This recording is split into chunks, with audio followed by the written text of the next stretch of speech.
As children, we all used to engage in drawing, regardless of the tool used, be it color pencils, a stick, or our fingers on a steamy window.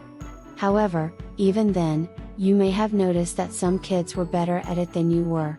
Though you didn't fully understand what better meant, you felt the disappointment when your work went unnoticed and the happiness when others received praise. Over time, these experiences led to you abandoning drawing because you felt like no one cared about your efforts. Regardless of the reason, you now find yourself wanting to return to drawing, but the thought of it can be intimidating. The children who persisted in their drawing practice are now professional artists, creating almost mystical works of art. The thought of closing the gap between your skills and theirs can be overwhelming, leaving you to wonder if you will ever be able to reach their level. The truth is, it's uncertain. However, it's not necessary to aim to surpass the others.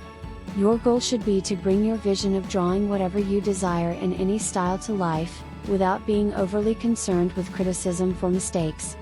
That envisioned future version of yourself should be your benchmark, as becoming as skilled as them depends solely on your own abilities and determination, not others. By making your envisioned future self the standard to strive towards, you'll experience constant growth. Your objective should be to surpass your abilities from yesterday. Doesn't this sound more achievable than instantly becoming as good as someone else? If you agree, come along with me on this amazing journey. I won't teach you how to draw, as you may not even want that. Rather, I'll guide you in learning how to draw, taking you through 4 major stages at your own pace. This is the first stage. If you're feeling unsure about how to start again after taking a break, this is your solution. I'll provide a series of exercises designed specifically for those who are new to drawing. Some of the exercises may seem straightforward, but this could just indicate that you have a bit more experience than you initially thought. Are you ready? Reframe your thoughts. The proper mindset is crucial when learning something and surpasses the significance of all the textbooks combined. I have previously provided you with one piece of counsel: measure your abilities against your desired future self, not in comparison to others. There are additional pieces of advice to be gained from this section, so it's crucial to carefully read it before beginning the exercises. There is no such thing as perfection. When you establish your objective, it may seem achievable. You visualize yourself transitioning from your current state to your desired state once the goal is accomplished. The path from one point to the other appears attainable. Yet, there's a crucial aspect you overlook: your needs and wants change as you grow and evolve.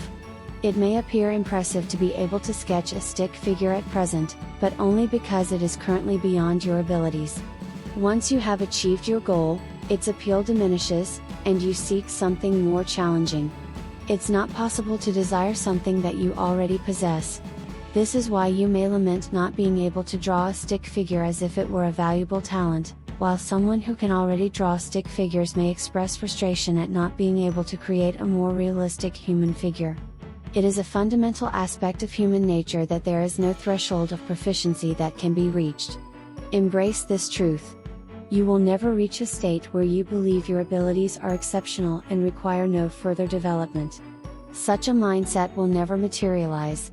There will always be something that you cannot do, something that will make you feel more fulfilled, but once you have achieved it, you will discover new areas of growth and development. The closest path to perfection is to abandon the pursuit of it. Recognize that being skilled at drawing, regardless of how proficient you become, will not make you a superior or more valuable individual than you are currently. The reverse is also true: being unskilled at drawing does not diminish your worth. This leads us to another key insight. Engage in it for your own sake. Expect disappointment and hardship if you draw only to relive the old feelings of approval. Do you recall feeling pleased with your work until someone gave a critical review? Why does your joy vanish so readily because of a random stranger's point of view? Dependency on the approval of others for personal fulfillment is a recipe for dissatisfaction. By doing so, you hand over control of your emotional well-being to individuals who do not genuinely care. While it may make you a talented artist, you will constantly experience anxiety about not measuring up. Would you prefer to be a successful but stressed artist, or a less skilled but contented one? I have discussed the issue of critique in this video, so if you feel that it's something you struggle with, be sure to read it. Keep in mind that your aim is not to become a superb artist. Your goal is to be content with your work, and you mistakenly believe that you must be as talented as experts to achieve this. This is not the case. Cease comparing yourself to them and focus on becoming better than you were yesterday. That's all that's required for satisfaction. The goals you set should be attainable and not overly challenging. You are the one who decides what is good enough for you. Make the process enjoyable, relax, and don't beat yourself up for not being as skilled as someone who has years of experience. You are doing this for yourself, not for others. Be proud of your small accomplishments regardless of what others may think. After all, what do they really know? The ultimate objective is singular. The objective of learning how to draw is simple: to learn how to draw. This learning process is ongoing and ever evolving, so setting a goal to be able to perfectly draw anything 100% realistically is unattainable, as your desires and perception of realism change as you progress and develop your skills. The focus should be solely on learning and improving, not on achieving a fixed, rigid end result. It's crucial to grasp that there is no final destination in your artistic journey. If you believe that you need to attain a certain level of success to be satisfied, you will always be unsatisfied. Embrace every small improvement and relish the journey. The constant process of learning is the only constant goal and will never change. If you want to establish clear objectives, go ahead and set them. But don't make them the sole source of your happiness and self-assurance, as it's futile. Remember, the journey is what's important, not necessarily the destination, even when it comes to these minor goals. Hand-eye coordination abilities. The more basic an illustration appears, the lower the likelihood that the artist has advanced skills. This phenomenon, known as the Dunning-Kruger effect, is rooted in the idea that individuals with less expertise in a subject tend to overestimate their knowledge. This happens because the awareness of one's own lack of knowledge is a form of knowledge in itself. You might claim that drawing is difficult and say, if it were easy, I'd be able to do it. However, when your drawing doesn't come out as planned, you become upset. If you truly understood the challenges of drawing accurately, you would not be so discouraged, as it would be clear to you that it is indeed a difficult task. When you observe a talented artist creating their work of art and you are unable to comprehend the process, you may be inclined to attribute it solely to their innate talent. This is a telltale sign that you are a beginner. However, as you gain more experience and knowledge, even just a little, you will begin to realize that drawing is not just about one specific skill.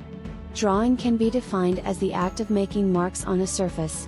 It involves honing your hand-eye coordination to the point where you can work seamlessly with the drawing tool of your choice. Novices often perceive it as the sole aspect of drawing, but in reality it is merely a foundation. To put it in another way, drawing is a form of physical training. This aspect of drawing involves consciously and deliberately using the drawing tool and minimizing guesswork. If you're worried that you won't be able to recreate a drawing you've created in the past, this is likely the aspect of drawing you should focus on improving. Additionally, if you're unable to accurately reproduce references without tracing them, this stage of drawing is also relevant to you. The key concept here is precision. This stage of drawing goes beyond the traditional notion of drawing and focuses on memory. Although the central idea has been covered in this video, there are other exercises that can help you in this regard. Unlike the previous stage, which focused on drawing from imagination, this stage involves creating a visual database in your mind. The keyword here is visual database. This stage of drawing is the most challenging and ill-defined aspect. How do you draw exactly as you envision it, regardless of others' expectations? How do you create something that is not realistically accurate, but still believable? It's important to note that this stage only becomes relevant after mastering the realism technique. The keyword for this stage is style. Today, we will be focusing on stage 1 of drawing, hence the extended introduction. It's important to note that this is not a step-by-step tutorial in the traditional sense. These exercises are designed to assist you in advancing to the next level, but it ultimately depends on how you utilize them. For the purposes of this tutorial, I will assume that you are using a basic pencil and a piece of paper. Novices may question if they should begin with a pencil or a graphics tablet, but starting with the latter can unnecessarily complicate the process. A pencil is likely a familiar tool for you, so there's no need to introduce another tool that would require you to learn from the beginning. However, if you are experienced in traditional drawing and want to transition to digital drawing, these exercises can help you adapt to the unique movements required with a stylus. Additionally, if you wish to draw with your non-dominant hand, for example, due to an injury or for leisure, these exercises can also be beneficial. There is not a single, correct way to hold a pencil. Begin with the grip you use for writing, and if it doesn't feel precise or comfortable enough, adjust your grip. These exercises are a space for you to explore and experiment, so don't put too much pressure on yourself. Test your abilities and don't compare them to any preconceived notions. Now that you have learned the art of drawing, good luck and all the best with your drawing.